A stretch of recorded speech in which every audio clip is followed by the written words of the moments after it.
6, 15, 24 ಈ ತಾರೀಕಲ್ಲಿ ಹುಟ್ಟಿರ್ತಕ್ಕಂಥವ್ರು ಯಾವ ಓದು ಯಾವ ಉದ್ಯೋಗವನ್ನ ಸೆಲೆಕ್ಟ್ ಮಾಡ್ಕೊಂಡ್ರೆ ಅವ್ರ ಜೀವನ ಚೆನ್ನಾಗಿರುತ್ತೆ ಅನ್ನೋದ್ರ ಬಗ್ಗೆ ಮಾತಾಡಕೊಟ್ಟಿದ್ವಿ. ಫಸ್ಟ್ ಆಫ್ ಆಲ್ ಇವ್ರಿಗೂ ಅಷ್ಟೇ ಕ್ರಿಯೇಟಿವ್ ಇನ್ನೋವೇಟಿವ್ ಐಡಿಯಾಸ್ ಜಾಸ್ತಿ. ಅಲಂಕಾರ ಪ್ರಿಯರು. ಅಲಂಕಾರ ಪ್ರಿಯರು ಅಂದರೆ ನೀವು ಸ್ವಲ್ಪ ಯೋಚನೆ ಮಾಡಿ. ಫಸ್ಟ್ ಒಂದು ಎಜುಕೇಷನಲ್ಲಿ ಇಂಜಿನಿಯರಿಂಗ್ ಓದೋಣ ಅಂದರು ಅಂದರೆ ಇಂಜಿನಿಯರಿಂಗ್ ಅಲಂಕಾರ ಮಾಡ್ತಕ್ಕಂಥದ್ದು ಯಾವ್ಯಾವ್ದು ಇರ್ಬೋದು ಅಂದರೆ ಸಿವಿಲ್ ಇಂಜಿನಿಯರ್ ತಗೊಳ್ಳಿ. ಸಿವಿಲ್ ಇಂಜಿನಿಯರು ಆರ್ಕಿಟೆಕ್ಚರ್ ಅಂತಾರೆ. ಆರ್ಕಿಟೆಕ್ಚರ್ ಅಂದರೆ ಡಿಸೈನಿಂಗ್ ತಾನೆ. ಆಗ ಇವರು ಅಲಂಕಾರ ಪ್ರಿಯರು ಅಂದರೆ ಒಂದು ಮನೇನ ಅಲಂಕಾರ ಮಾಡ್ತಾರೆ ಅಂದರೆ ಕಟ್ಟೋವಾಗ್ಲಿಂದಾನೇ ಅಲಂಕಾರ ಮಾಡ್ಕೊಂಡು ಕಟ್ಬೋದಲ್ಲ, ಡಿಸೈನ್ ಆಗಿ. ಹಾಗೇನೆ. ಆಮೇಲೆ ಅಲಂಕಾರ ಪ್ರಿಯರು ಅಂದಾಗ ಬಟ್ಟೆ ಅಲಂಕಾರ ಮಾಡ್ಕೊಳ್ತಾರೆ ಅಂದರೆ ಬಟ್ಟೆ ಹಾಕ್ತಾರೆ, ಚೆನ್ನಾಗಿರೋ ಒಳ್ಳೊಳ್ಳೆ ಬಟ್ಟೆ ಹಾಕ್ತಾರೆ.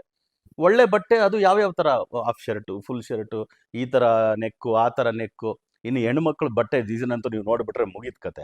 ಅವಾಗ ಇಂಜಿನಿಯರಿಂಗೇ ಓದ್ಬೇಕಂದ್ರೆ ಯಾವ ಇಂಜಿನಿಯರಿಂಗ್ ಓದ್ಬೋದು? ಫ್ಯಾಷನ್ ಡಿಸೈನಿಂಗ್ ಹೋಗ್ಬೋದು, ಫ್ಯಾಷನ್ ಡಿಸೈನರೇ ಓದ್ಬೋದು. ಬಟ್ಟೆ ಬಗ್ಗೆ ಕಾಸ್ಟ್ಯೂಮ್ಸ್ ಅಂತಾರಲ್ಲ, ಕಾಸ್ಟ್ಯೂಮ್ಸ್ ಬಗ್ಗೆ. ನಾನು ಬರೀ ಇಂಜಿನಿಯರಿಂಗ್ ಮಾತ್ರ ಹೇಳ್ತಾ ಇದ್ದೀನಿ.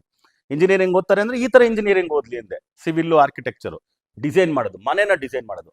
ಆಮೇಲೆ ಇಂಟೀರಿಯರ್ ಡಿಸೈನ್ ಮಾಡೋದು ಇದು ಕೂಡ ಎಷ್ಟು ಇವತ್ತಂತೂ ಹ್ಯಾಪನಿಂಗ್ ಇಂಡಸ್ಟ್ರಿ ಅದು. ಇವತ್ತು ಹ್ಯಾಪನಿಂಗ್ ಇಂಡಸ್ಟ್ರಿ. ಫ್ಯಾಷನ್ ಡಿಸೈನಿಂಗ್ ಆಗ್ಬೋದು, ಈವನ್ ಆರ್ಕಿಟೆಕ್ಚರ್ ಆಗ್ಬೋದು, ಸಿವಿಲ್ ಆರ್ಕಿಟೆಕ್ಚರ್ ಆಗ್ಬೋದು, ಇಂಟೀರಿಯರ್ ಡಿಸೈನಿಂಗ್ ಆಗ್ಬೋದು, ಆಫೀಸ್ ಸೊಲ್ಯೂಷನ್ಸ್ ಆಗ್ಬೋದು, ಇವೆಲ್ಲವೂ. ಈವನ್ ಕರ್ಟನ್ ಹಾಕ್ತಾರೆ ಅದು ಕೂಡ ಕರ್ಟನ್ ಡಿಸೈನ್ ಆಗಿ ಹಾಕೋ ಥರ ಇರ್ತಾರೆ ಅವರು.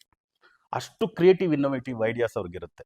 ಅದರಿಂದ ಆ ಥರ ಅಲಂಕಾರ ಮಾಡ್ಕೊಳ್ತಕ್ಕಂಥ ಬಟ್ಟೆಗಳ ಬಗ್ಗೆ ಹೇಳಿದೆ ನಾನು, ಕಾಸ್ಟ್ಯೂಮ್ಸ್ ಅಂತ.